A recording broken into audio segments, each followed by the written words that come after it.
Hello. Can you hear me?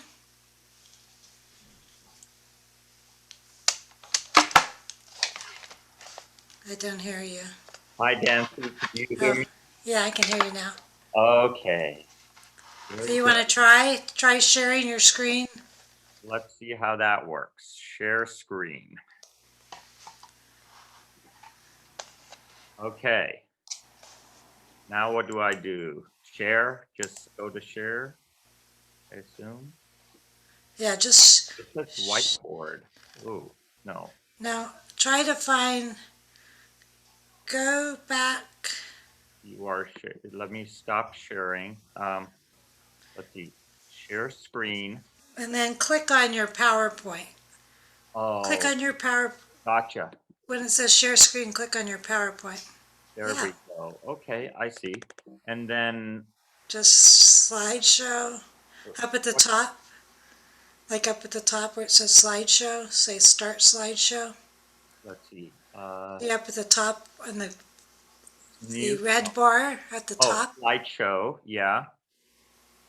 Just click on Play from play from start. start. Yeah, Do I make it? I want to make it big. So I go to play from start. yeah, that'll make it big.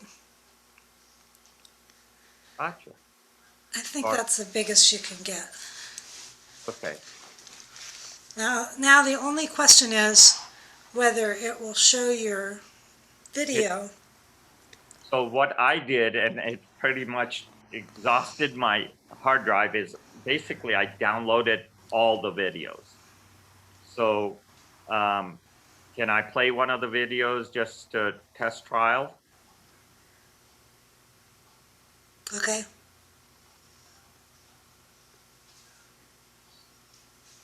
Do you see this down here, by the way? It says you are sharing and stop sharing. You don't see that, do you? I only see that. Is that correct? Right. Okay, give me a second. So here's the video. Do you In hear? our series, World of Do Worship, you we're It's hear? working. Yeah, I hear it. in religion around Is the it globe. loud? Today, we're taking a look at one of the fastest growing religions in the world, the I Baha'i think Faith. so. There Yeah, are I now can hear it.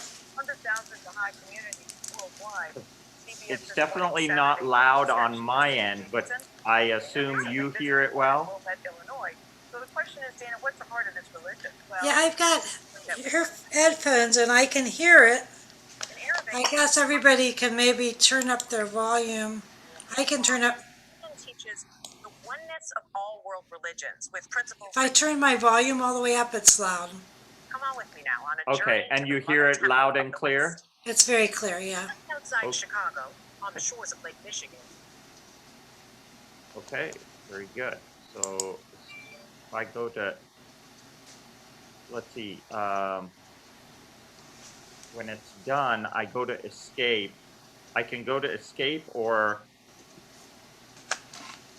you said what I usually do is, what if I go, I don't have to go to slideshow again. What if I just do that? Does that work for you as well right now? In other words, do you see that Yes, full screen? yeah. Okay.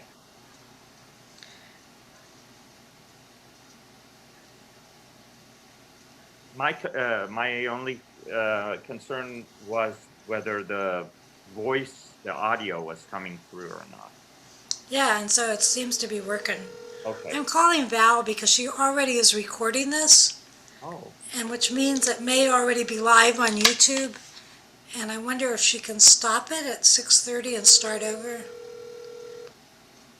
It's kind of weird. She's got it all set up and she's not there. Valerie Lowe, Community Information Coordinator for the City of Springfield. Oh well. Sorry I can't take your call right now, but if you leave your name and number and the title of your message, I'll return the call as soon as I can. Thank you so much. Have a wonderful day. At the tone, please record your message. When you have finished recording, you may hang up or press 1 for more options. I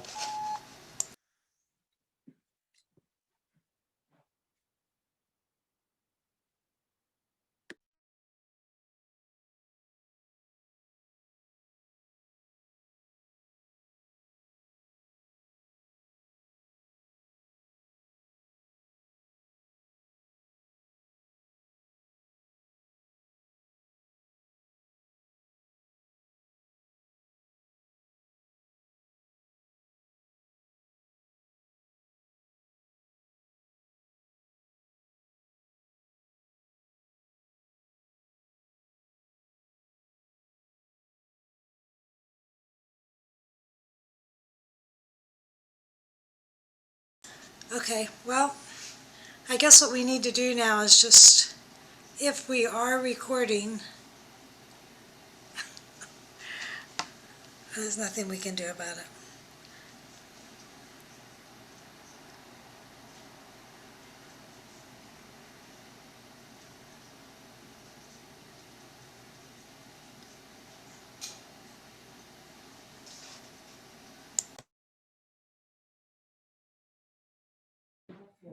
Okay, I think you hear me now.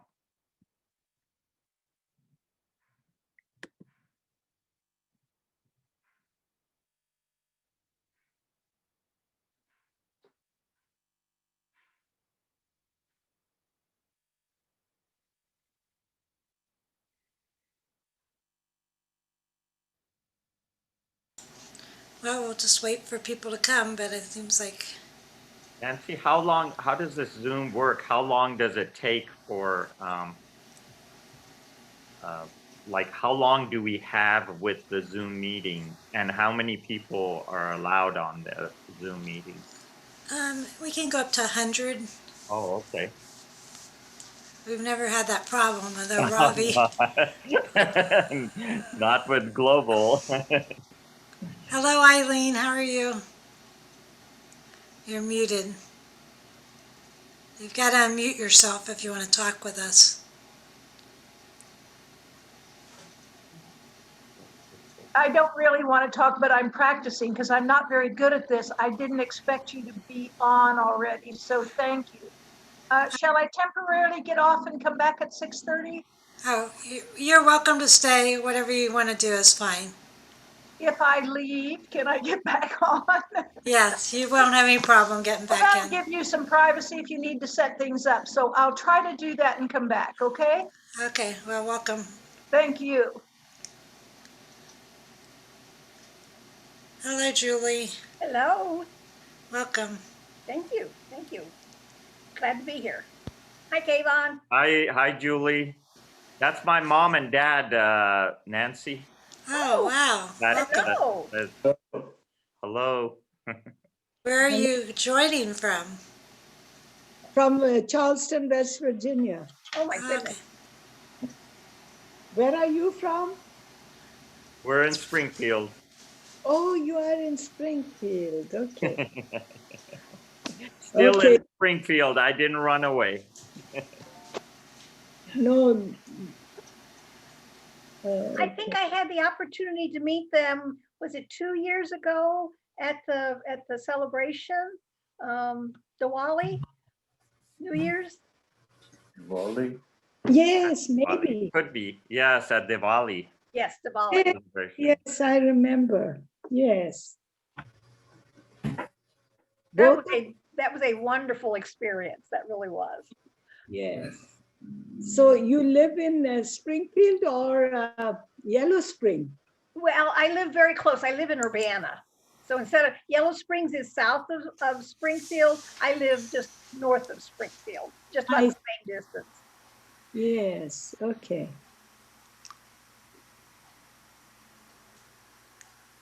Yeah, it's just 3 hours from Springfield to Charleston. Do come and visit us. I didn't realize my mom was going to be online, Nancy. I'm going to say something a little bit. Maybe she might get embarrassed this evening. What Mother, is it? I was asking Azita, how come K1 didn't let us know about showing some videos or talk or whatever? And she was oblivious to that also.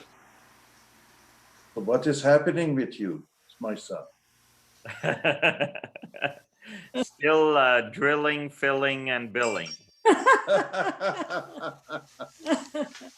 All right. Don't forget one of those, then you'll be in trouble.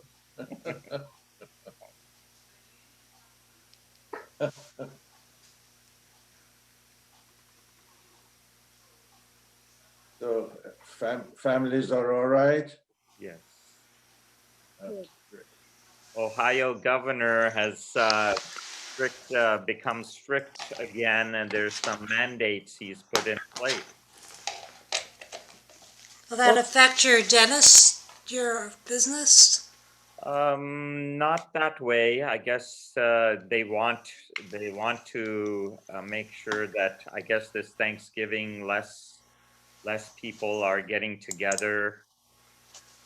There was a few pointers I read. I didn't get to see the video, but I read some things that 10 people probably. That was on the news.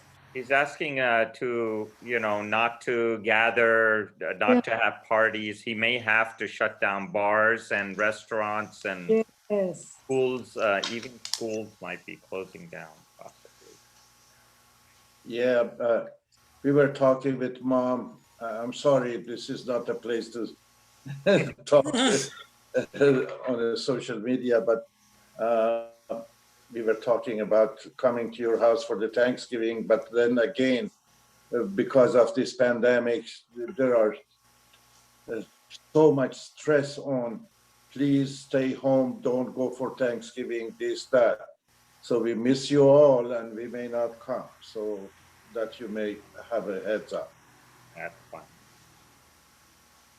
Yeah, it's pretty bad. I mean, it's just.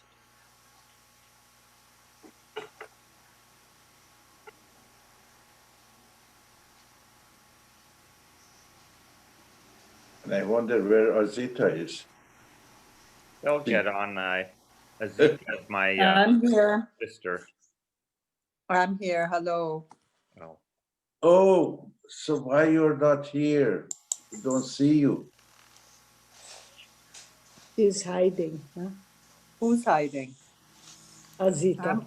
I'm on. We can't you see not- you. You cannot see me? No. Where are you? There you go. Ah, Oh, there are so many other people. I don't know how to operate this. This is your daughter. My granddaughter gave it to me. Your daughter, Ariana. So I don't know how this works. Do you see all the people down the side of the screen or across the top of the screen? No, all the way down to this, down Okay. this. At the bottom of that list of people should be a little gray arrow, which will get you to more people. Try Okay. that. Yeah, if you go to the right side on the upper hand, there is a like multiple dots. You push on that, and it will show. The grid will be everybody will be seen then.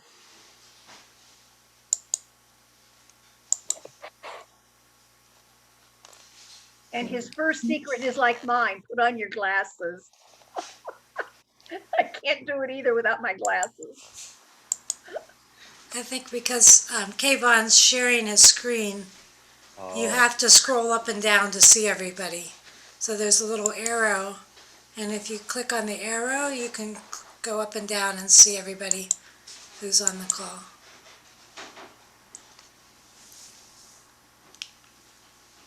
Hi, Johnny. Happy birthday. Thank you. Sorry, I forgot to wish you. You had a recent birthday. Well, thank you. I appreciate that. Yeah. Are you 1 year younger now? I am. You start going in reverse, isn't it? After 50? Well, I stopped counting, you know. I figured if I stop counting, maybe it'll get better. That's good. Still, I don't find it. It's okay. We go this way. We do it this way, like this. yeah. So it is 6:30. Do you want to start, Kayvon, or you want to wait a few minutes? Don't know how many more members. Just if we can wait another 2-3 minutes, that would be great. Would you like me to give an introduction, or do you want to just start out? I don't, you can talk about Global Education and Peace Network, yeah, our group. I think that would be very appropriate. Okay, if you want to tell me when you want me to start, I'll.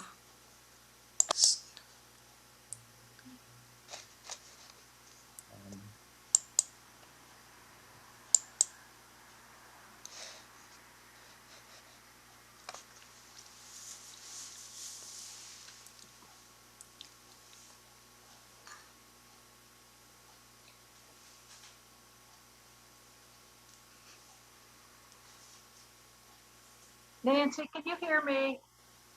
Yes? Okay, on the left of my screen, I have the big Global Education and Peace Network. Does that stay there the whole time or does it go off by itself? Kayvon is going to be doing a presentation, On and that that's his section? presentation. Okay. When he thank you. finishes his presentation, he'll stop sharing and then we'll be able to see everybody. Okay, I wasn't sure. I'm not very, I'm kind of not, I'm new at this, so thanks.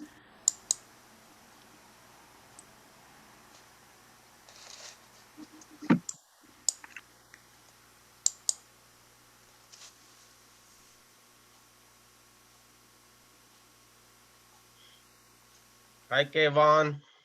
Hello, Raviji. How are Hello, you? Faridun.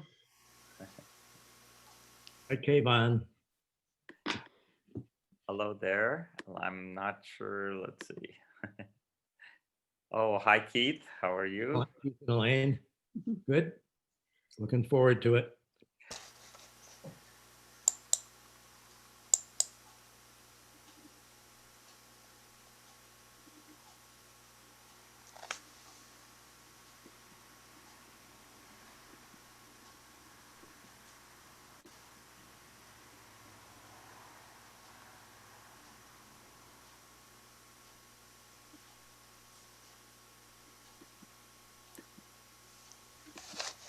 Okay, Nancy, I think, what do you think?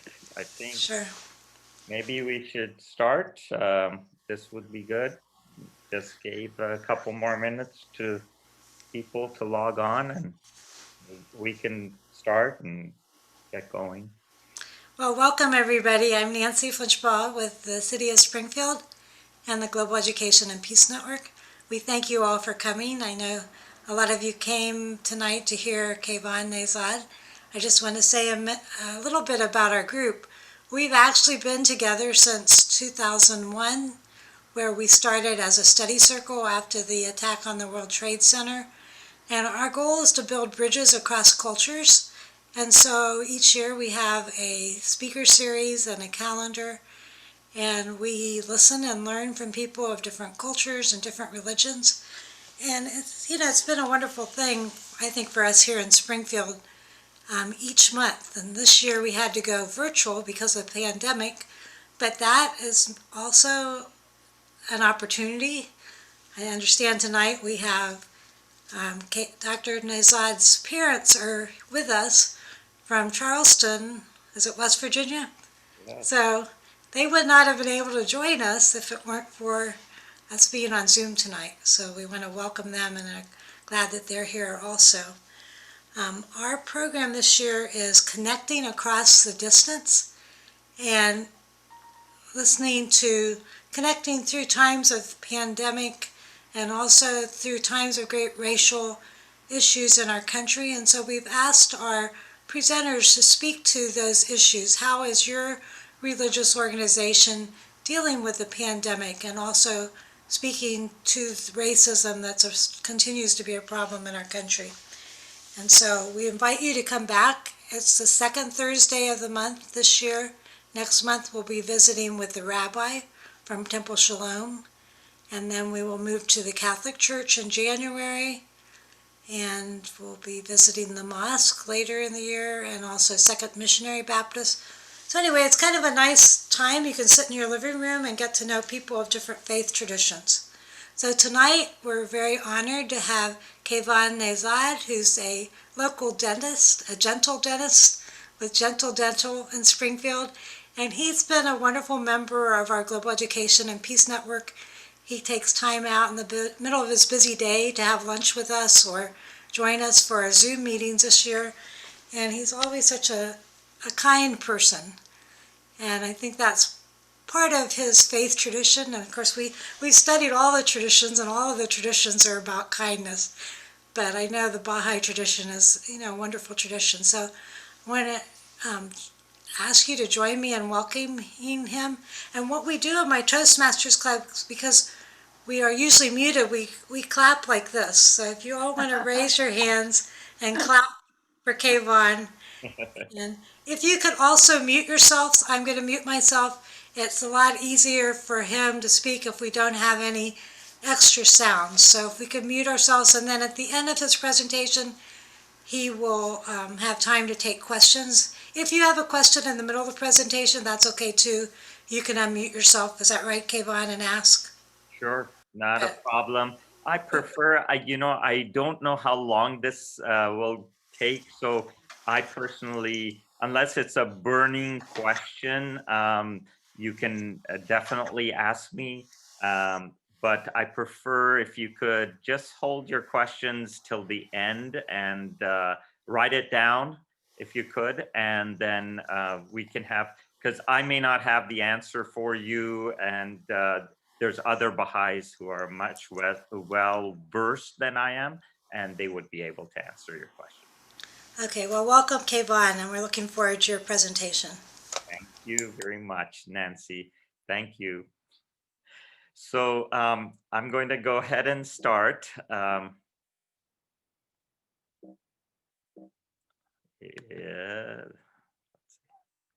we go. My topic is I'm going to be talking about the fundamentals of the Baha'i faith.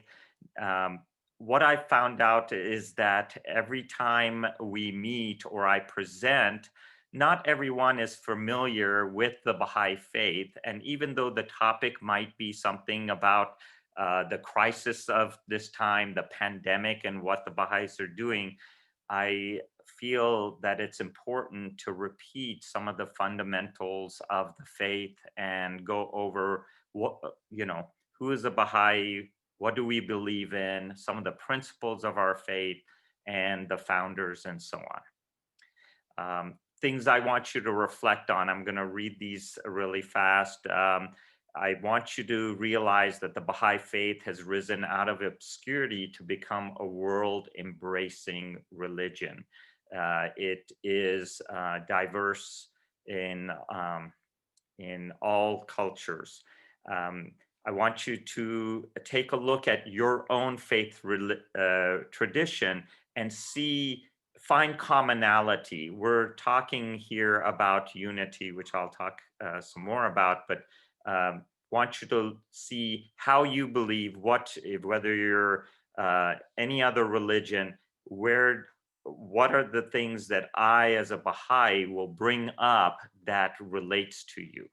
I want you to reflect on some of the spiritual teachings of the Baha'i faith and look at some of the history of the Baha'i faith. The theme of the Baha'i faith, I feel, has a lot to do with unity, and specifically unity and diversity. Again, a faith in which it brings all the religions of the past together under one umbrella.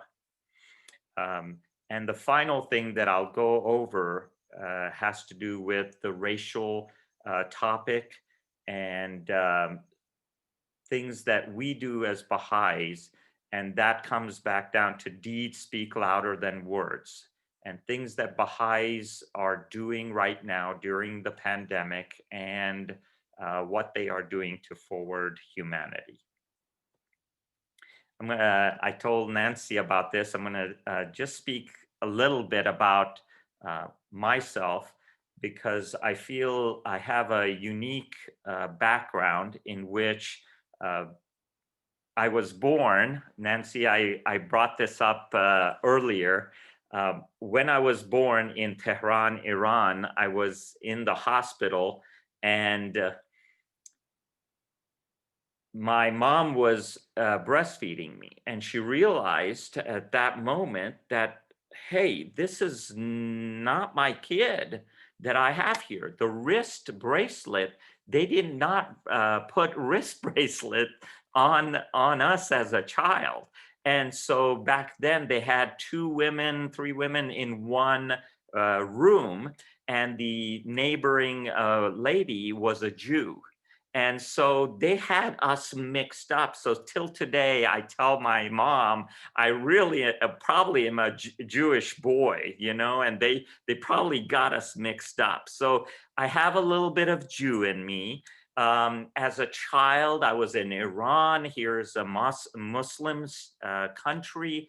I have background in being raised in a Muslim country, been raised as a Baha'i, as well as I went to my childhood in Pakistan. I was raised in a Catholic school, and that's Catholic schools are generally known to be have high educational standards. So we used to say Hail Marys and all the, you know, the catechisms I've had with influence of Christian backgrounds, including I used to go to Bible study school when I came to America, just during the summers and this type of thing.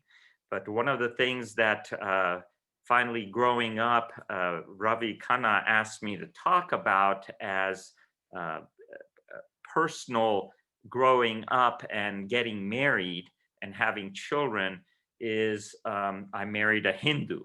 So as a Hindu, she has influenced me and been exposed to the Hindu faith traditions and so on. And we are examples of being able to bring having more than one religions together and still living in harmony, raising children to make their own decisions on what kind of faith they want to lead. I'm going to run a video introduction of the Baha'i faith. This was actually a video that was played year ago on CBS, and hopefully everyone can hear this, and it is giving you an introduction to the Baha'i faith.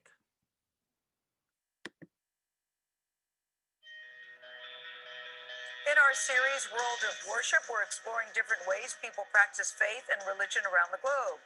Today, we're taking a look at one of the fastest growing religions in the world, the Baha'i faith. There are now more than 100,000 Baha'i communities worldwide.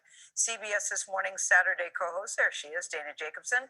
Hey, Dana, recently visited one in Wilmette, Illinois. So the question is, Dana, what's the heart of this religion? Well, Gail, the one word that we kept hearing to describe the Baha'i faith was unity.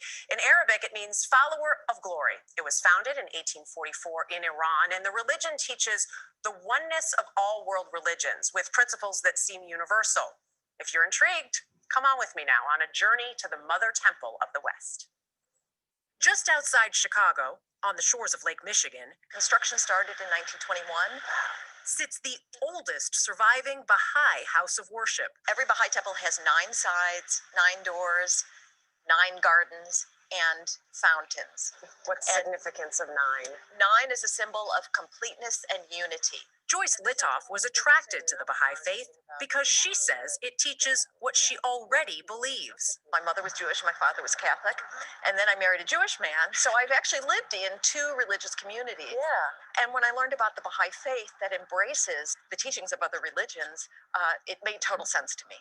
The idea of oneness is carved into the temple's exterior, which includes the Jewish Star of David, the Christian cross, and the Star and Crescent of Islam. And is the idea that this is encompassing all religions, all faiths? Well, that's a little bit of a misconception that the Baha'i faith is a mishmash, that we believe everything. We believe in this progressive revelation that the teachings of these great spiritual teachers, they all had their time and place. And so we embrace the religions that came before. Krishna. All right. Baha'is believe theirs is the religion of the future. Inside each temple, There's one dome representing one God. Be generous in your days of plenty. At least twice a day, there are prayer services with readings from various world religions, but no sermons and no clergy. That lack of ritual is partly what drew 28-year-old Matthew Cotton to the faith. We lived in mostly all Black neighborhoods. He was raised Black Catholic schools. on the south side of Chicago. What did your mom think when you were Yeah. coming here? She was very supportive. At first she wanted to ask some clarifying questions that if this was a cult. And so, I told her to the best of my knowledge, it didn't seem like a cult to me. Right. That this really seemed like a global world religion of people engaging with their fellow citizens who weren't Baha'is in order to be of service to humanity. What is the united community that the Baha'i faith is trying to achieve? To me, building unity looks like creating opportunities for everyone to see themselves as part of one family. So No matter race, exactly. no matter economic status. Yes, exactly. Gender, anything. Yes, seeing each other first as souls. We may come in different colors. We're humankind. Music director Van Gilmer has been working toward racial justice since the Civil Rights era. In 1963, he participated in sit-ins in Greensboro, North Carolina. The idea of one humanity is very attracting.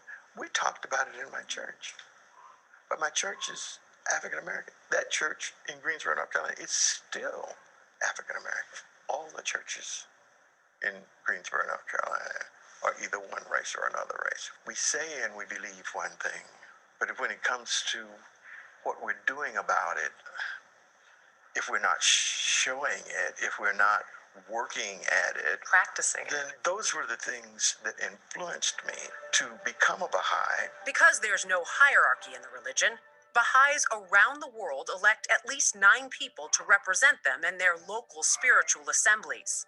There are no ministers.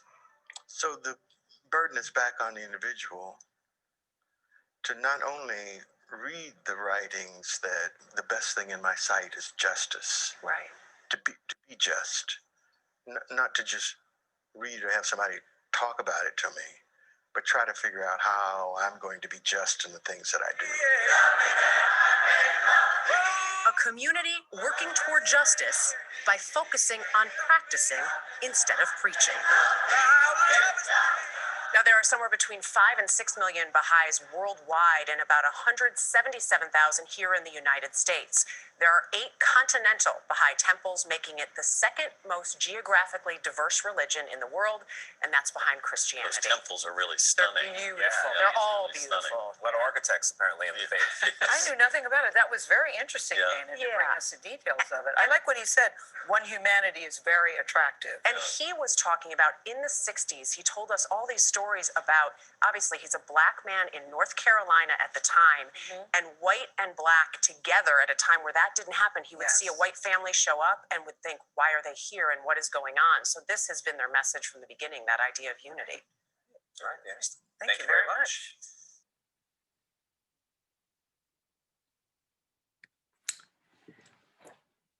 Hopefully that gave you a little bit of insight on the Baha'i faith. It really went over a lot of things, and I wanted to just make more poignant this fact that the Baha'i faith is spread all over the world. Again, this was a graph from many years ago, but as you can see, the Baha'i faith is right there behind Christianity and Islam as far as geographically spread all over the world. You can go to all, as you all know, some of you may know, I have relatives. I talk about, I can go to any part of of the world, and I have all kinds of relatives that I can meet with, from the Czech Republic to China to London to England. There are Baha'is and relatives that are there. Again, I just going over some of the basics of the Baha'i faith. It originated with Baha'u'llah, which means the glory of God. He addressed the needs of the age and offered inspiration for individuals working to better themselves and their communities. 3 principles central to the Baha'i faith: unity of God, unity of religion, and the unity of humanity. And basically, we say it in short term, God is one, man is one, and all religions agree. You saw the temple that is in Wilmette, Illinois. That is the North American continent temple, and all the temples in the Baha'i faith in the different continents have 9 sides. And if you heard the young lady speaking, 9 is a number that personifies unity in the Baha'i faith. And it talks about the 9 world religions, major world religions, and doors in which all of those major world religions can come under one roof. The temples of the Baha'i faith do not have any kind of gods, or you will see that it is plain so that anyone can come there and relate within their heart and mind to pray and feel like they belong. I have a video I'd like to share about the temples.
Some of the fundamental principles of the Baha'i faith, I've gone over some of these: oneness of God, the unity of religions, unity of mankind. The Baha'i faith believes that there should be equality between men and women, elimination of prejudice, who believe that world peace will one day come, the harmony of religion, independent investigation of truth, that you should not follow the footsteps of your predecessors just because they were of a certain religion, that you are obligated to do your own investigation to find the truth for yourself. The need for universal compulsory education. I had brought this up before, that if you were forced to choose between educating a woman and a man, that it is important to educate the woman because they ultimately become the mothers and they raise the children.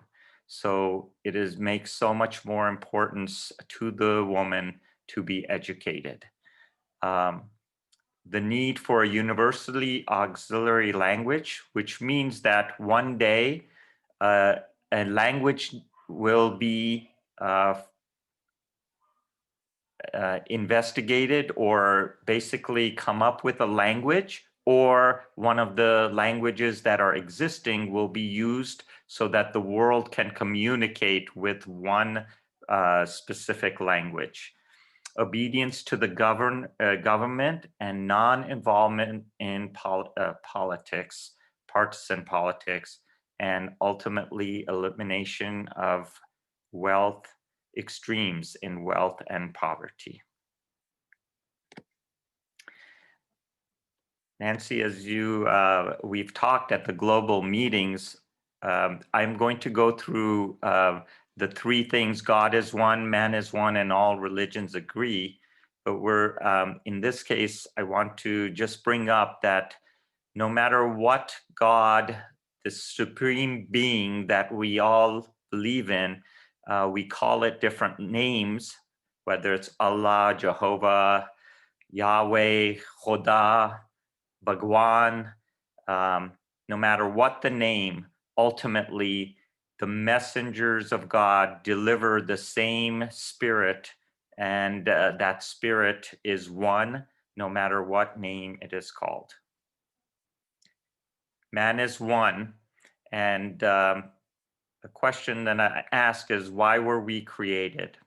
And Baha'u'llah writes, "O son of man, I love thy creation, hence I created thee. Wherefore do thou love me, that I may name thy name and fill thy soul with the spirit of life." And question I pose is, how is our physical body similar to a temple? And Baha'u'llah says, "The temple of being is my throne.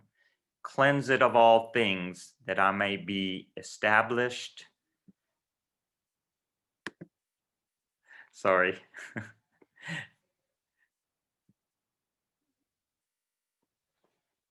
I got covered up with my little scrolling. They're established, and there I may abide.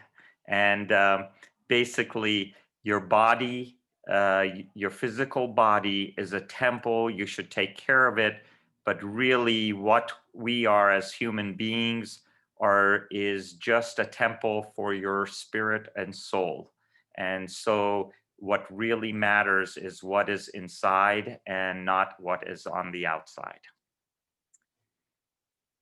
Baha'u'llah also writes, "Know ye not why we created you all." I cannot read this, Nancy, because it's covering up. Sorry. There we go. "Know ye not why we created you all from the same dust, that no one should exalt himself over the other. Ponder at all times in your hearts how ye were created. Since we have created you all from one substance, it is incumbent on you to be even as one soul, to walk with the same feet, eat with the same mouth, and dwell in the same land, that from your inmost being, by your deeds and actions, the signs of oneness and the essence of detachment may be made manifest.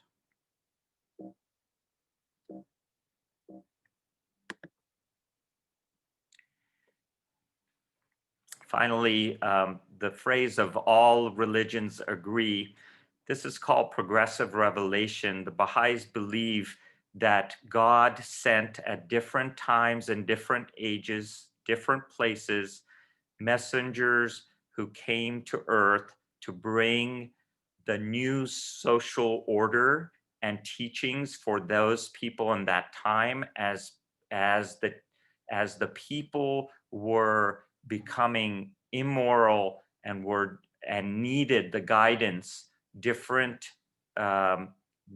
messengers of God were sent, and ultimately the Baha'is believe that the Bab and Baha'u'llah is the latest of the sons of God that were sent to us to give us the new teachings of today that will take us forward.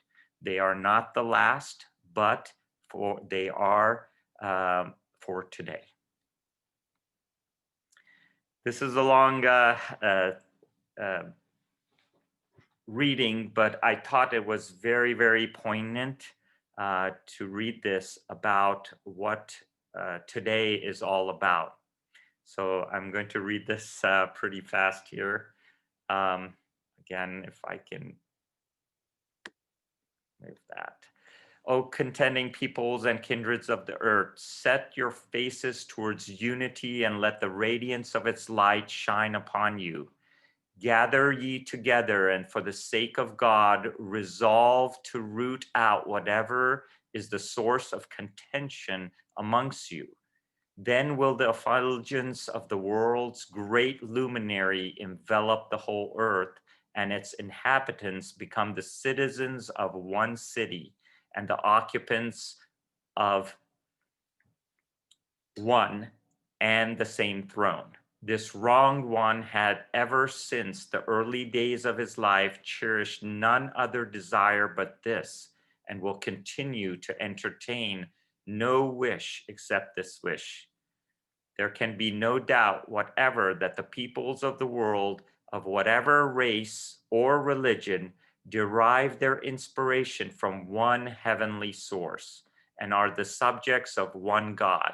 The difference between the ordinances under which they abide should be attributed to the varying requirements and exigencies of the age in which they were revealed.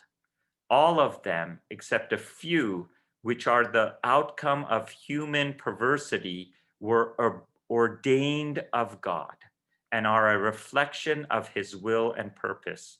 Arise and, armed with the power of faith, shatter to pieces the gods of your vain imaginings, the sowers of dissension amongst you. Cleave unto that which draweth you together and uniteth you. This verily is the most exalted word which the mother book had set down and revealed unto you. To this spirit witness the tongue of grandeur from his habitation of glory.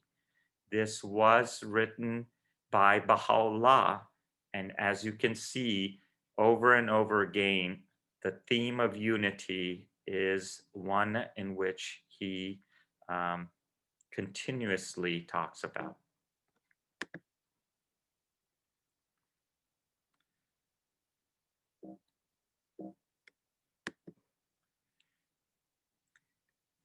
I'm going to play a video for you. This is about Baha'u'llah. It introduces you to unity once again and transformation of self and society. Baha'u'llah, or the Blessed Beauty, came as the prophet of the Baha'i faith, with a message that the coming together of the peoples of the earth will lead all of us to peace and prosperity. The Baha'i vision for the future is that this process of uniting humankind has begun and there's no turning back. Baha'u'llah's revelation gives us hope that change can come and that we can build a better world together.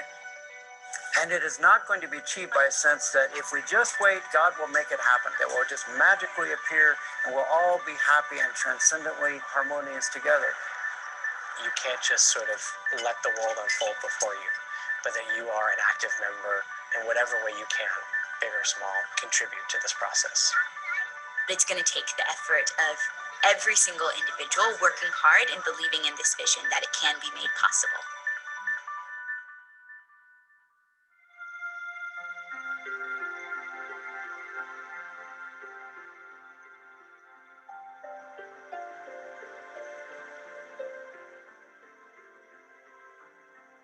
The oneness of humanity is far more than a slogan or an abstract and unattainable ideal. It has profound implications for both personal behavior and for the way society is organized, challenging many current assumptions and revolutionizing our conceptions of the relationships that should exist between the individual, society, and its institutions. You know, we don't realize that we've been taught that there's a particular way of being human. We've been taught things about white people. We've been taught things about black people. We've been taught things about indigenous populations based on the cultural values or the values that underlie the civilization. Baha'u'llah has asked us to build a different one. You know, obviously the pivotal principle of the Baha'i faith is the oneness of humanity. So we need to build up a different way that allows all people to participate. This sort of educational process that very deliberately, very consciously, but very subtly, it erases any kind of distinction that would remain between oppressor and oppressed. It's a pattern of consultation. It's a pattern of mutual respect. It's a pattern of cultural sharing. And it's also a pattern that takes people that have been on the margins and moves them to the center. Awareness of the spiritual reality of human beings carries with it the moral requirement that all be given every opportunity to fulfill their potential and to contribute to the advancement of civilization. To this end, we have a twofold mission: to develop within our own community a pattern of life that increasingly reflects the spirit of Baha'i teachings, and to engage with others in a deliberate and collaborative effort to eradicate the ills afflicting our nation. We are living in an age where there are two simultaneous processes occurring in the world. We have this disintegrating process that is breaking down these, age-old institutions and things that no longer suit the needs of humanity in its maturity. In place of that, being built is a world order which is based on the principles of the oneness of humanity, of the equality of men and women, of the unity of science and religion, and of the belief that all members of all race can make their own contributions. Both of these processes serve to carry humanity along the path towards its full maturity. This is an exciting age. I feel very blessed to be here and be a part of this process and just really sharing the love of Baha'u'llah with as many friends as I can. A rich tapestry of community life that increasingly reflects the sublime teachings of the Blessed Beauty will not emerge of its own accord. The evils of racism, materialism, and moral decadence will be eradicated only by a love that is translated into action. Such actions as deliberately going out of our way to befriend all, appreciating the indispensable contributions of all, and joining hands with all in the creation of a new world.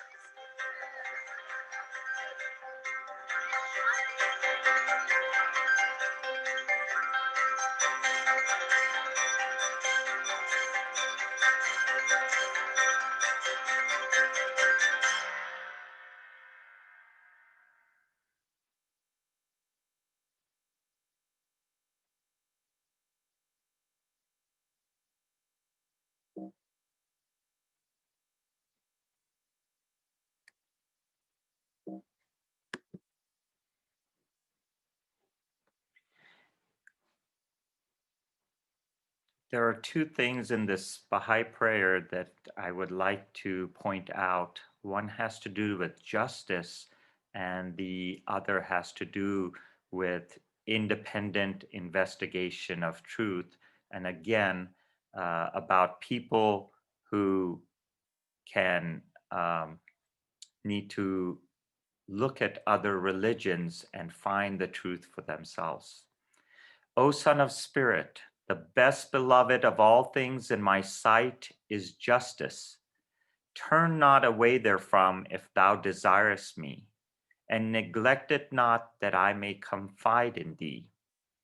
By its aid, thou shalt see with thine own eyes, and not through the eyes of others, and shalt know of thine own knowledge, and not through the knowledge of thy neighbor. Ponder this in thy heart, how it behoveth thee to be. Verily, justice is my gift to thee, and the sign of my loving kindness. Set it then before thine eyes.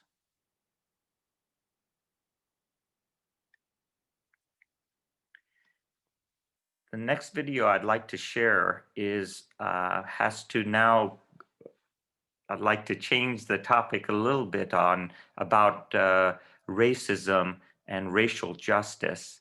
And the things that I'd like for you to get from this next video is talking about self-reflection, dealing with racism, engaging beyond what we see in a person on the outside, and to be ever present.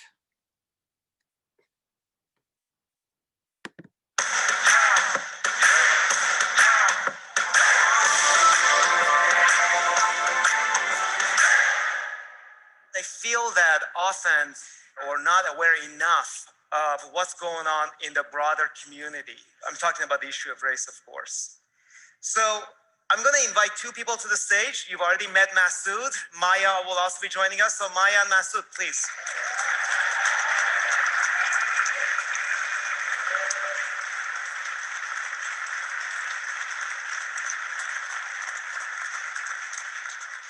So before we get started, maybe you can just share a little bit about yourselves with us. Okay. Okay, yeah. So my name is Maya. I was born into the Baha'i faith. My mom is American. She's Black. And my dad is an immigrant from Iran. And I was raised in the Nashville community, but I live in Chicago now. I'm really happy to be here.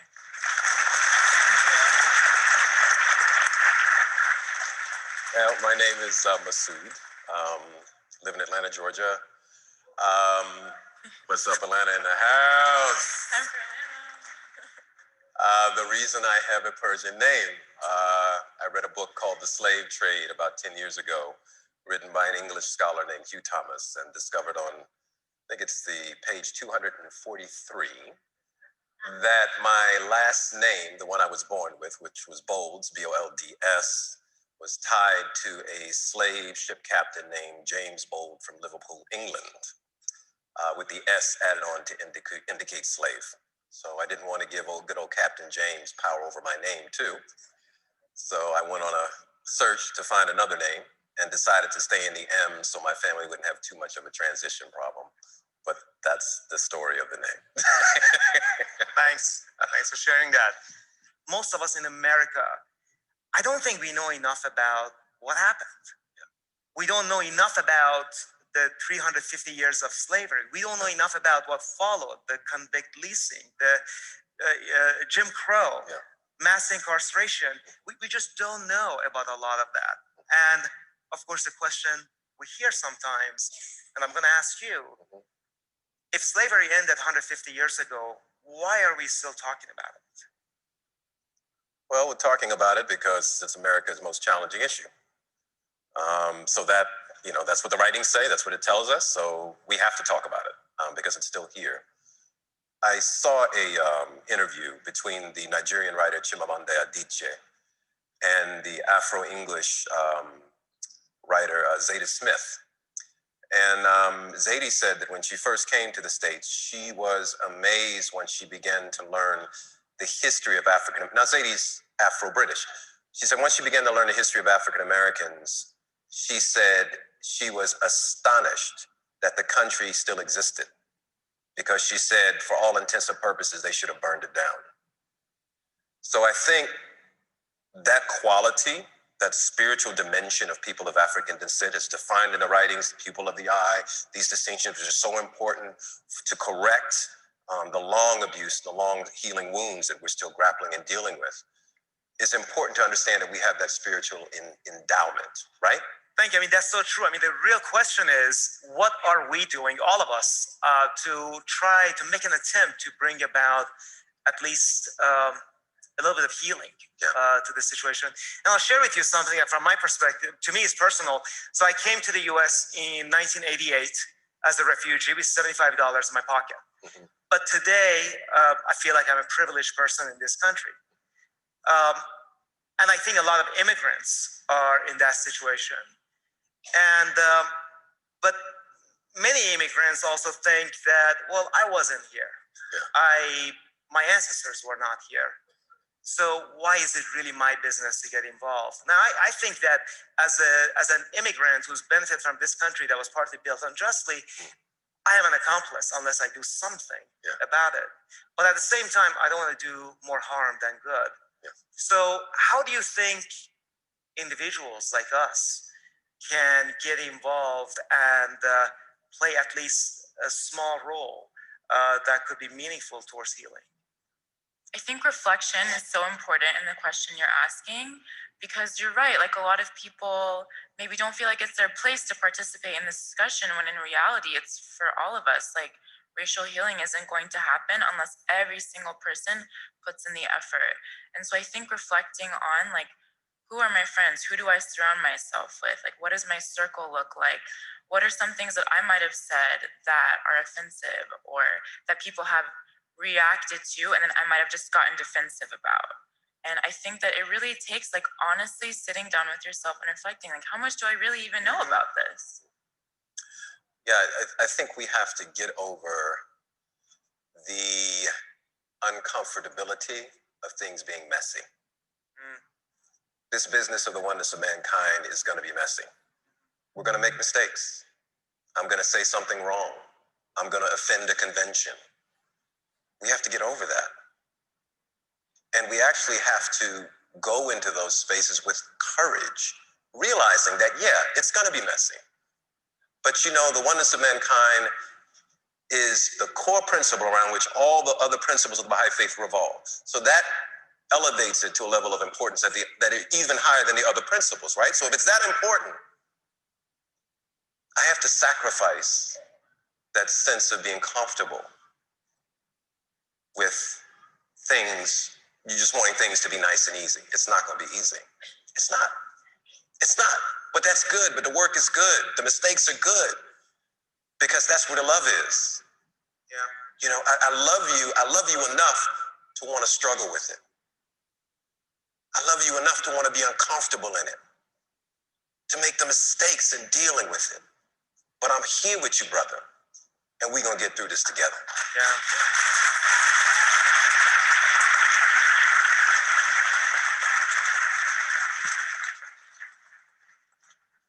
Now, we know that we've had many laws in this country to try to at least make an attempt to bring an end to racism. But it's also clear that laws won't end racism. So how do you think we can change our hearts? It really goes back to what you're talking about this willingness to be uncomfortable, but also just willing to engage with someone, like on a really basic, like person-to-person level, like inviting someone over to your home or saying, let's go get coffee, or having your kids set up a play date or something like that. Just like really getting to know someone and engaging with people past their visual identities and getting to know people and seeing the commonalities, because we have so much in common. And that's when we get to see we're beautiful because of our differences. I mean, I think we just have to really cultivate the sense of urgency, the commitment. You know, I think about when I'm working in the studio, right? And I don't always like going to the studio. Sometimes it is annoying as heck. I don't want to be there working on something. But I also know that if I don't go, even when I don't feel like being there, the work won't get done. And I'll just be sitting there with a really wonderful idea that was never realized. So I got to put in the work. I got to show up when I don't feel like showing up. I got to be present. And if we can do that enough times and enough occasions, then we can make some serious, real progress in establishing the oneness of mankind, not as a theoretical supposition, but as a living, breathing reality, which is what the Baha'i Faith says it is. Absolutely. I'm so grateful that you both accepted our invitation to be here with us today. Thank you so much. Thank you.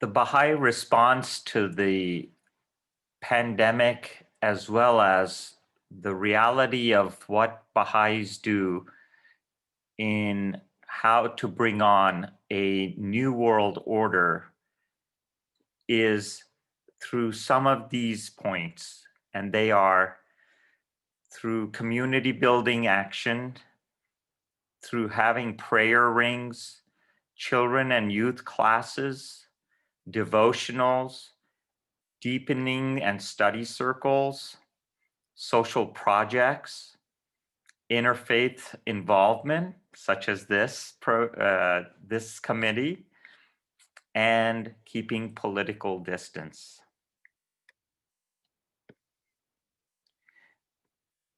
The final thing I want to end with is a little short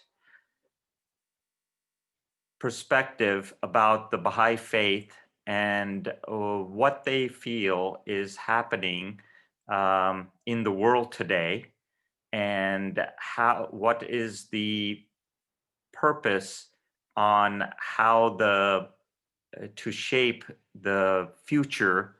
And let me see if I can. Oh.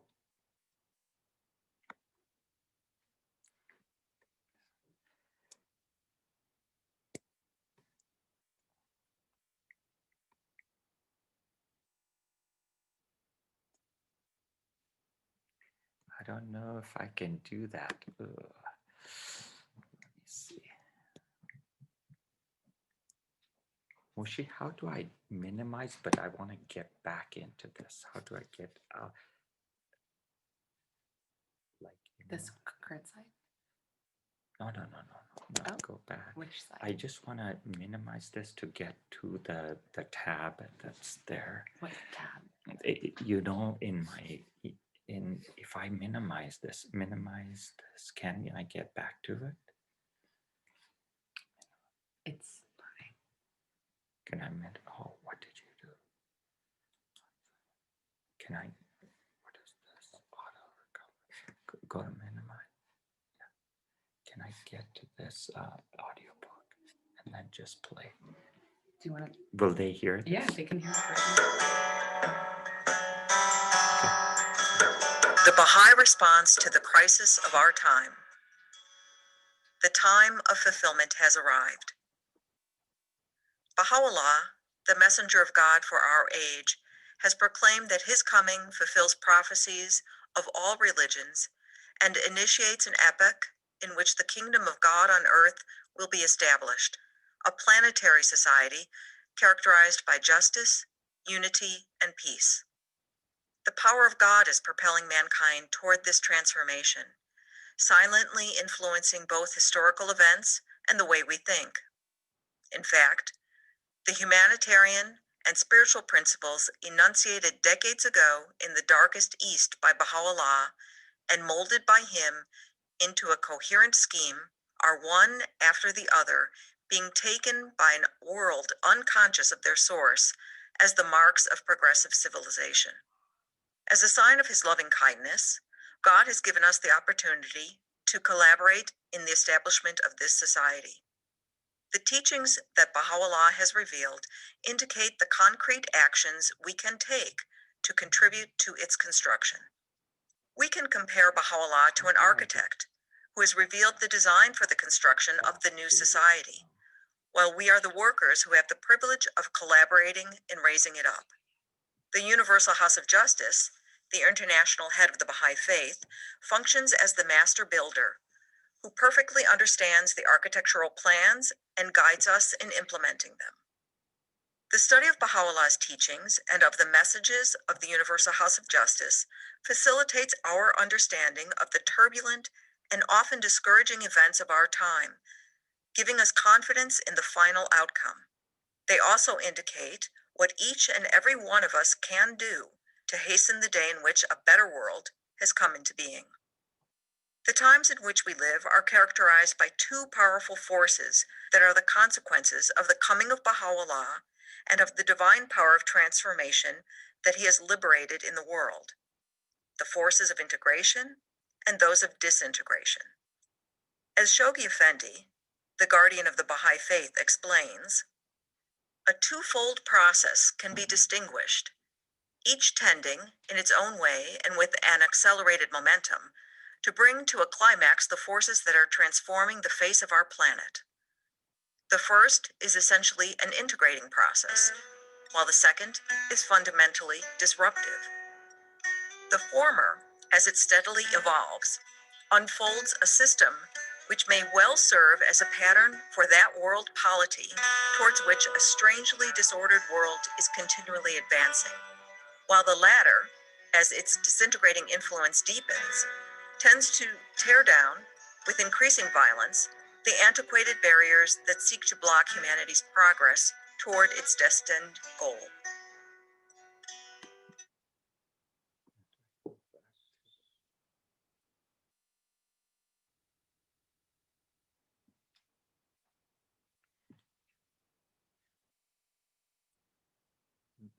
The point I wanted to bring up, which had to do with integration and disintegration, which is brought up later on in this talk series, has to do, gave an analogy of the Baha'i Faith, analogy of a house being built that is falling apart. The house is falling apart and there's a leak, and then there is a little bit of the floors and the roof, and constantly we are, as a humanity, we are constantly trying to patch and fix these things. Meanwhile, down the road, as Baha'is, we are trying to build another house and with a very strong foundation, and it's going to take a long while. Meanwhile, we're not neglecting society as a whole. We are still participating, but in our own world, we are building a whole new world order to try to make sure that the world has a basic good functioning system that brings humanity comfort. I want to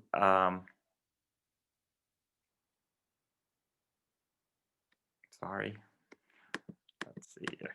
I wanted to end my presentation by sharing with you a prayer. This prayer is in Chinese, and it says, "Is there any remover of difficulties save God? Say praised be God, he is God. All are his servants and all abide by his bidding." And it's a way of a prayer given to the world to bring about healing.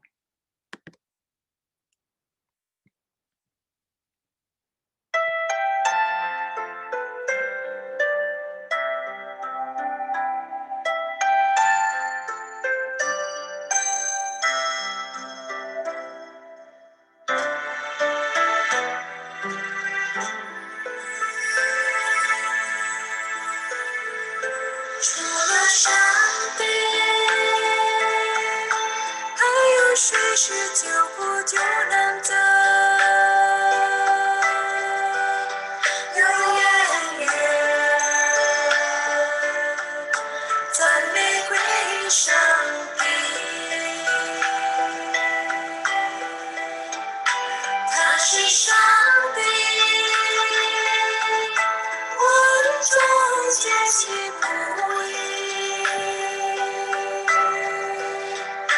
人人尊其名誉。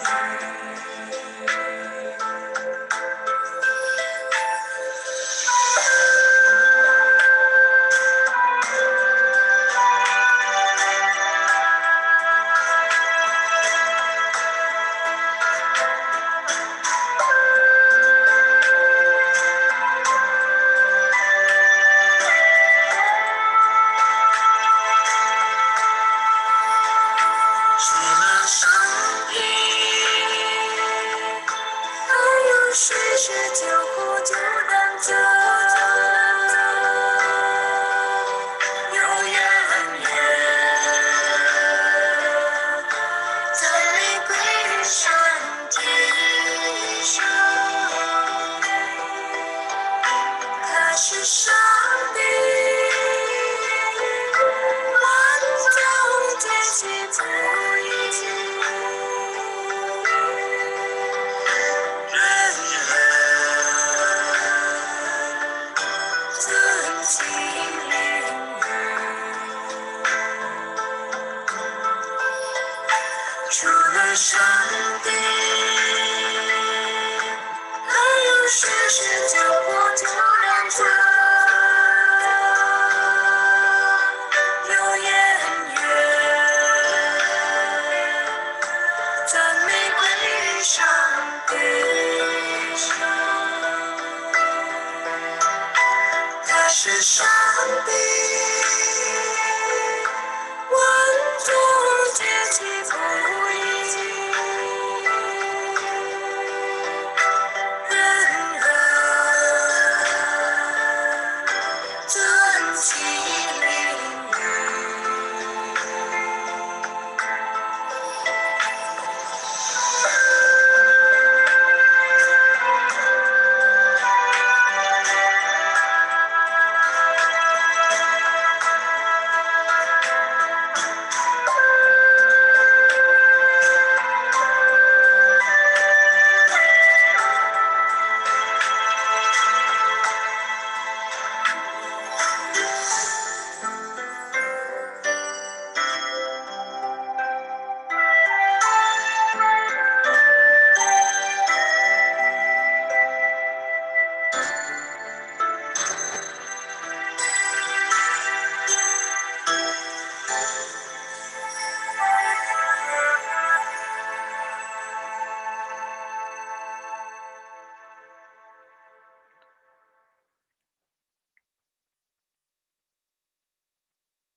Thank you.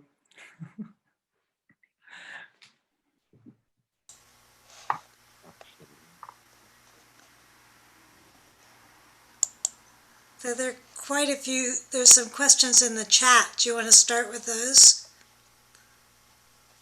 Okay. That was a great presentation. Thank you. Sorry, I skipped over a few because I felt it was taking you too long. So no, sorry for those if I took too long for some of the videos, but that's so I can do less talking. It was beautiful. Thank you. Cheryl, are there Baha'is in the motherland?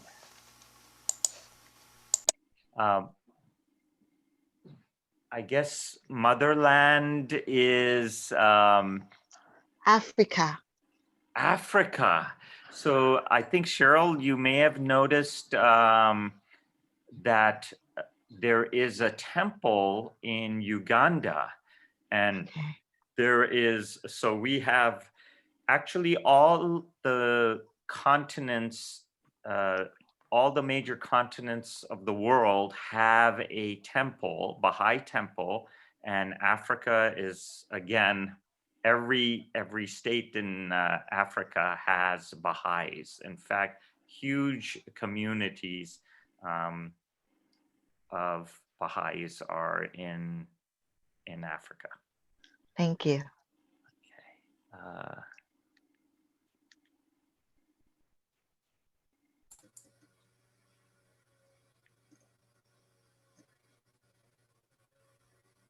So I see another one is, let's see, how do you have relatives in many places? Do you have a big family, or do your ancestors go way back? No, I actually have my relatives just end up all over the world for work reasons mainly. But I will tell you that as part of the Baha'i faith, we are encouraged to share the word of Baha'u'llah.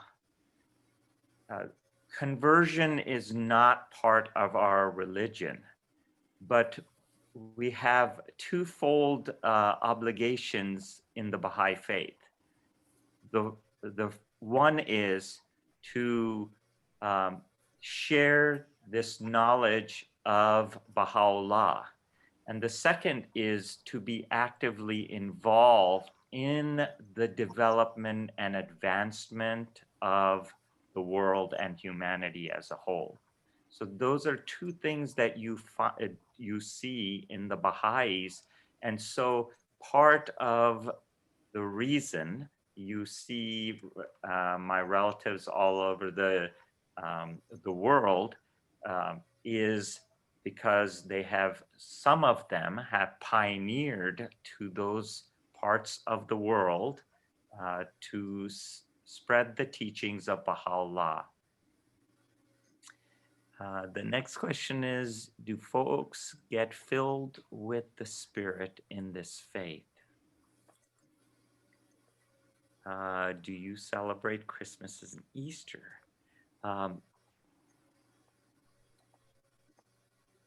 I don't know how to answer filled with the Spirit.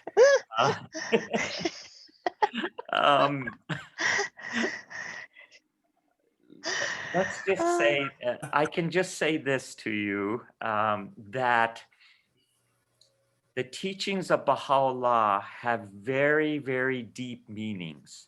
They are they are like pearls in the ocean, and you have to dive deep into the words of Baha'u'llah to be able to pull out the true essence and meanings of his teachings. So there is a lot of it in a sense, it's like the Bible. You have to study the words to really understand the true spirit of what the words of God, they are the words of God. So it is not, as you could tell, some of the prayers that I read to you and some of the words of Baha'u'llah, there is words of wisdom, and you have to definitely read and be deepened to understand the Baha'i faith. And everyone runs a different journey in understanding the true self. The Baha'u'llah talks about the self, talks about prayers, meditation, and ways in which to find yourself as well. So your question about celebrating Christmas and Easter, Christmas and Easter are, for that matter, just like Hanukkah, or it is specific to Christianity. So as Baha'is, we have Baha'i holy days and Baha'i celebration days. So we celebrate the birth of Baha'u'llah, the birth of the Bab. We celebrate times in which we give to the poor, called Ayamaha or intercalary days. There are certain days in the calendar in which we celebrate. So the Baha'is have different holy days in which we celebrate. We don't specifically put up a Christmas tree necessarily as Baha'is, even though we recognize Christ as a messenger of God. Okay, thank you. Yes. How are Baha'is meeting locally during the pandemic? Baha'is are doing pretty much what everyone else is doing during the pandemic, which is meeting online. You know, we have prayer circles that we have deepening classes. This is all done through virtual meetings, basically. At some point, if you have a good opportunity.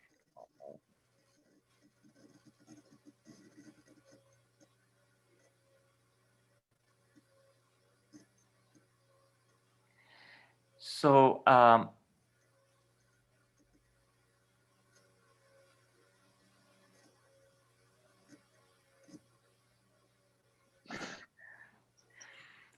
Brooke asks about partisan politics, and I can just tell you out of my limited knowledge that the Baha'i faith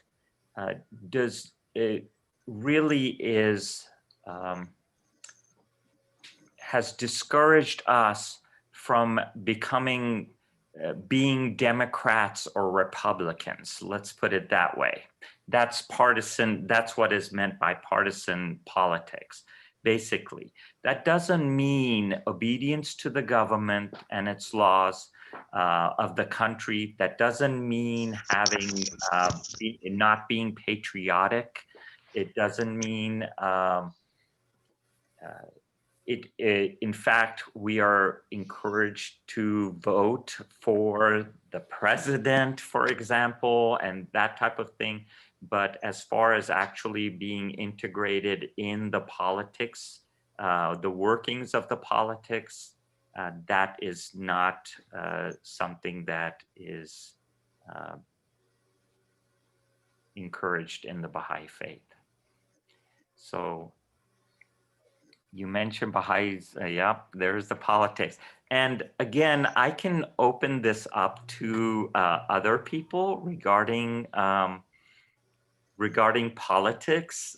Someone else in the group who are Baha'is that can answer that, and go from there. By the way, the last question I saw,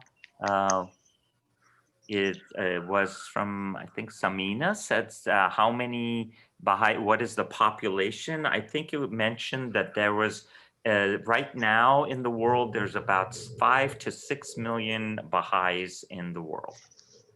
So that's the answer. So you might stop the share and let people talk a little bit if you're gonna, yeah, great. Thank you. If I may, I just wanted to just put in my 2 bits. I'm a Baha'i, and I just wanted to say that partisan politics is not a matter of whether we are encouraged or even discouraged to participate in. It's actually prohibited. And as you can see, again, as Kayvon was pointing out, the pivotal point of the Baha'i faith is unity. And you can very quickly understand why not being involved in partisan politics would go against the fundamentals of the Baha'i faith. It creates division and disunity, and so that was just something I wanted to say. Thank you.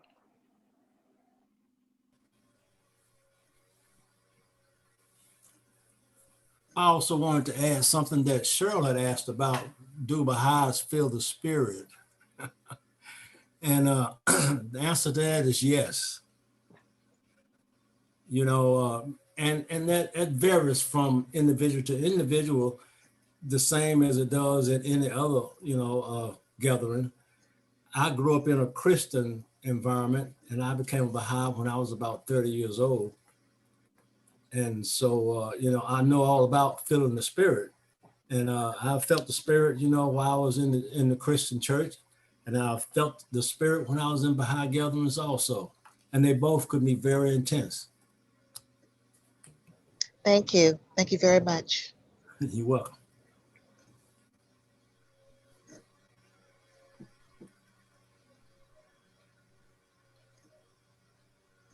Comment about the politics. The Baha'is believe that the woes of the world are of a spiritual nature, and so the answers are of a spiritual nature. They're a answer to put the spirit of God in men's hearts, and that's what the Baha'is are about, is bringing the message of God for this day to bring about the transformation of the souls of humanity.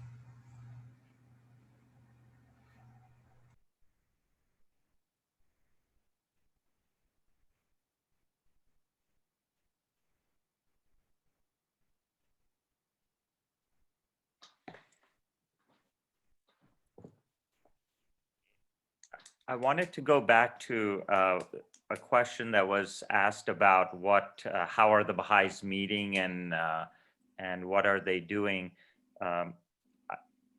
There's a fellow Baha'i, Jim Malarkey. He's a professor at Antioch College, McGregor, and Jim is an example of what Baha'is are doing during this time of pandemic and addressing the racial justice topic. And that is, as Baha'is, we're looking and at different movies and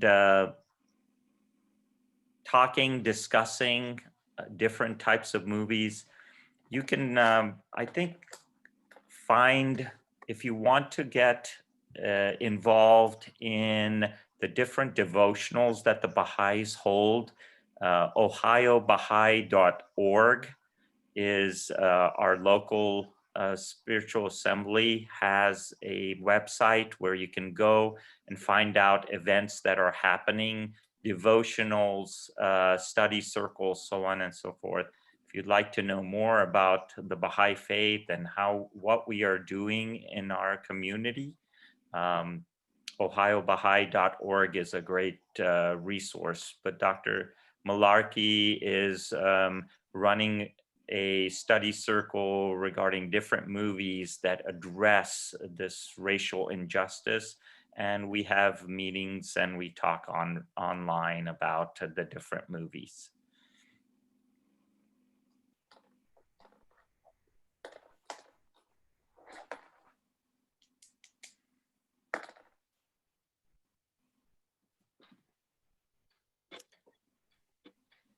Hi, I'm Myra Couch, and I'm a Baha'i. And one of the things that I've been doing during the pandemic is teaching children's classes in Roseville, Minnesota from Urbana, Ohio via Zoom. And I tell you, trying to create very active things for the kids to do at that distance is quite challenging, but we make it happen and it's beautiful.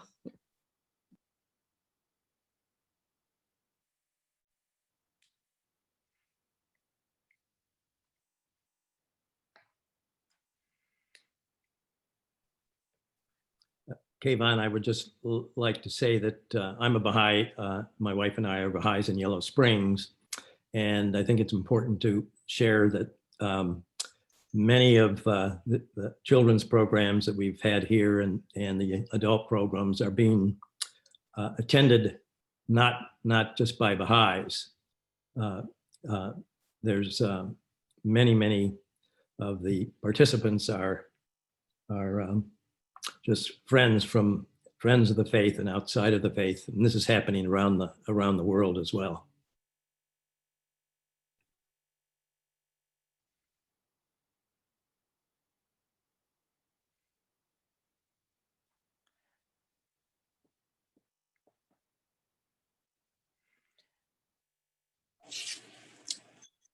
This is Azita again. I just wanted to say that one of the things that we as Baha'is recognize is that we cannot go at this alone. We are looking for collaborators and people that we can work with to bring about this peace on earth and the unity of mankind. So to make it happen, we don't claim to have all the answers and know how it's done.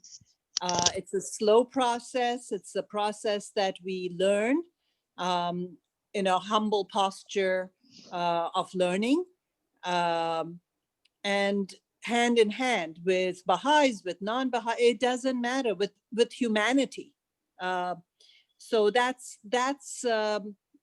you know, the way that we look at it, as it's not an us and them kind of a thing. It's all about we're in it together. Hi, this is Cheryl again. I just want to know what do you think about this pandemic and everything that we're going through right now? I mean, do you think that this is something that is biblical, or I don't know, what do you call your written word? What do you call your word? Is it the Bible or what? I think we're hearing somebody's audio, so if you're not talking, if you can mute.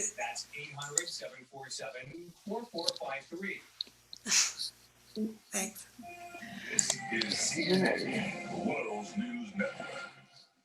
I don't know if people know this, but Dr. Ravi Khanna and I, we walk every morning together, and how ironic, Cheryl, we just talked about this early in the morning. We really have a wonderful walk every day, praising God and learning from each other about life and people and things like that. And the topic today was about the pandemic, but it was like we really talked about how this pandemic is just really another test and trial for the world right now.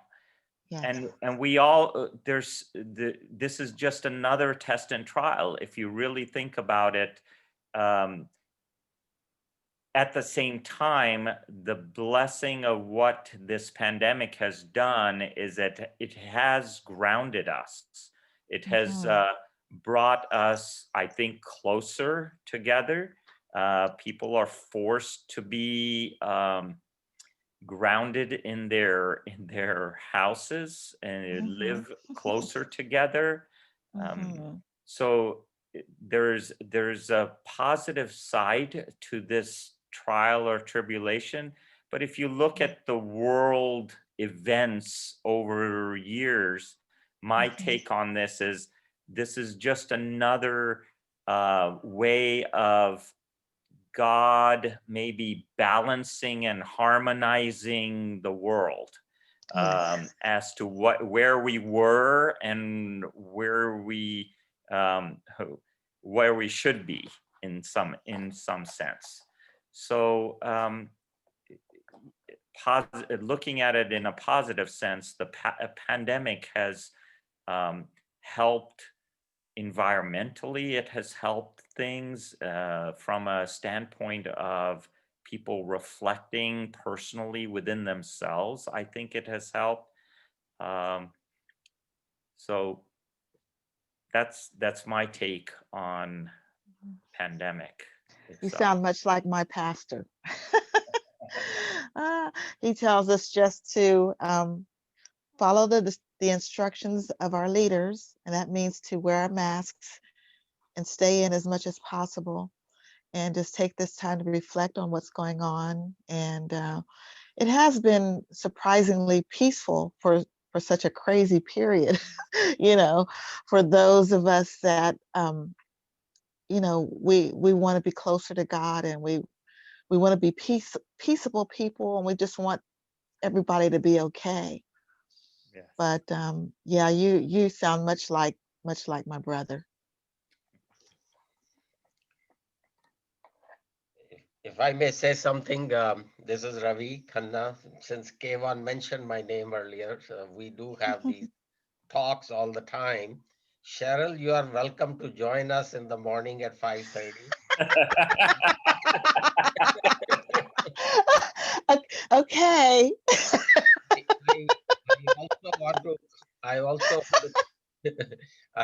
I also want to comment on Azita's thing that yes, it is a joint effort. It is not my faith is better than yours or I tolerate you. It's mutual respect. The faith or religion is for our personal inner peace. It is to connect us to the God, whichever way. You know, that's one of the things that I've learned as a Hindu, that there are a million ways to get to the ultimate truth, God, and respect all. Just love each other for who they are, and not try to keep change others. You know, so that is the main. I think if we all do that, then there is no problem in the world. It's only because we say I'm better than you, or my faith is better, or I am white, you are black. All these things are, when we create duality, that is the problem. When we oneness in all, then whether it's a race, color, gender, you know, we need to just accept everybody as God's children for who they are.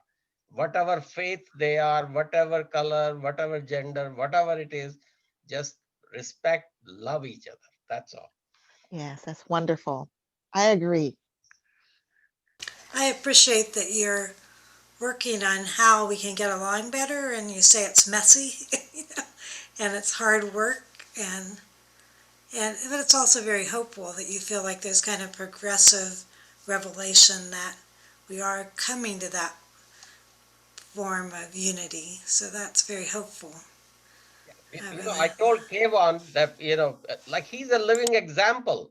Sangeeta is a Hindu and he's a Baha'i. How well they have lived together for 30 years. I mean, it's a living example. This is how we should be. And one of the videos you showed where, you know, the lady from, I can't remember there exactly, but, you know, different faiths.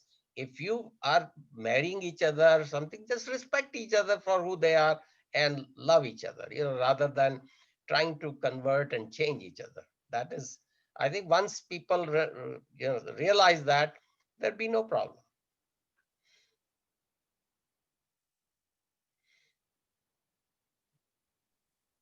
I agree. Are there any other questions that people have, or any other comments? I thought you did a wonderful job presenting I'm glad the PowerPoint worked really well, and you had such a variety of videos. I feel like we've gone around the world and we've learned so much. So you were a wonderful presenter. Yeah. Yeah, I saw people clapping. Yes. Thank you very much. Thank you for all of you for coming and listening, and appreciate you all very much giving me the opportunity to present this to you. Well, we invite you to come back next month to hear our local rabbi speak about the Jewish tradition. I see Brooke said here, the pandemic has also taught us of our interconnectedness and interdependence, basic Baha'i principles. Yeah. And I don't know, I've kind of enjoyed these Zoom meetings. It's really nice to see all of you and to communicate in this way. I like to be together too, but that you can feel the interconnectedness when we look at the screen and see all of our faces. And it's wonderful that Dr. Nazad's parents were able to be here. So thank you again for joining us tonight. Yes. Did you want to say anything? Did they want to say anything? Nope, I guess not. I- Anyone else? I think that this Zoom has provided an opportunity for many, many more faces to come together that we don't normally see. So I think that's been a real positive thing in terms of the virus is introduced us to this new technology. to help Yeah, there us, have been blessings in that. Yeah. bringing us together. I'm going to sign off, but thank you so much. It was a beautiful program. you. Good night. Thanks, Kayvon. Bye. Bye-bye. Bye. Bye. See you, everyone. Thank Hey, you. thank you, Kayvon. Thank you. Thank you for coming. Thanks, Oh, Kate, you're welcome. for showing up here.